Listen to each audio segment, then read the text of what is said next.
আসসালামু আলাইকুম। Sea food boil তো অনেকবারই খেয়েছেন, কিন্তু অক্টোপাস ভুনা কি কখনো খেয়েছেন? তাই আজ আমি শেয়ার করব দারুণ স্বাদের অক্টোপাস ভুনা রেসিপি। তো চলুন ভিডিওটি শুরু করা যাক। আমি প্রথমেই অক্টোপাসটাকে খুব ভালোভাবে পরিষ্কার করে নিয়েছি।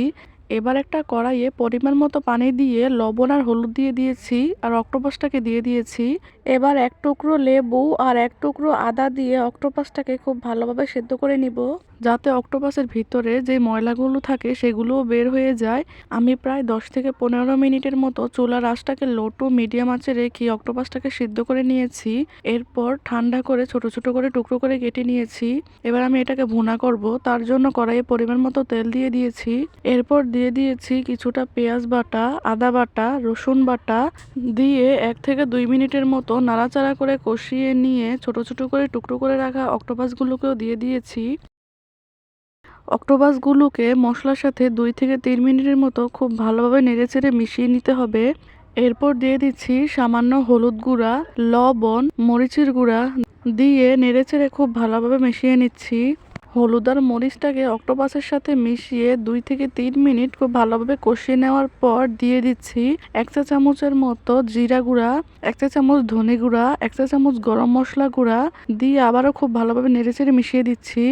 আর দিয়ে দিচ্ছি 1 টেবিল চামচের মতো টমেটো সস। টমেটো সসটাকে অক্টোপাসের সাথে একটু নেড়েচেড়ে দিয়ে দিচ্ছি প্রায় 1 কাপের মতো পানি, যাতে অক্টোপাসটা খুব ভালোভাবে সেদ্ধ হয়ে যায় আর মশলাগুলোও ভিতরে ঢুকে যায়।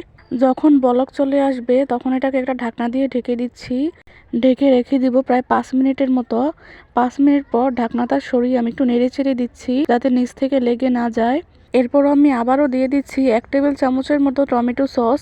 টমেটো সসটা একটু দেওয়ার চেষ্টা করবেন বেশি করে, এতে অক্টোপাসটা খেতে খুবই মজা লাগে। দিয়ে টমেটো সসটাকেও নেড়েচেড়ে মিশিয়ে দিচ্ছি। এভাবে আমি রান্না করব যতক্ষণ না অক্টোপাস থেকে তেলটা উঠে যায় ততক্ষণ পর্যন্ত। আর একটু পরপর নেড়ে দিতে হবে, যাতে নিচ থেকে লেগে না যায়। নিচ থেকে লেগে গেলে খেতে মজা লাগবে না। আমার লবণটা একটু কম হয়ে গিয়েছিল, তাই এ পর্যায়ে আমি আবারও একটু লবণ দিয়ে নেড়েচেড়ে দিচ্ছি। আপনারাও লবণটা চেক করে নেবেন। এভাবে নেড়েচেড়ে রান্না করতে করতে অক্টোপাস থেকে তেলটা উঠে গিয়েছে দেখুন। তার মানে আমার অক্টোপাস ভুনাটা একদম পারফেক্টলি হয়ে গিয়েছে। এবার আমি এটাকে নামিয়ে নিব। তো আপনাদের কাছে রেসিপিটা কেমন লেগেছে অবশ্যই জানাবেন।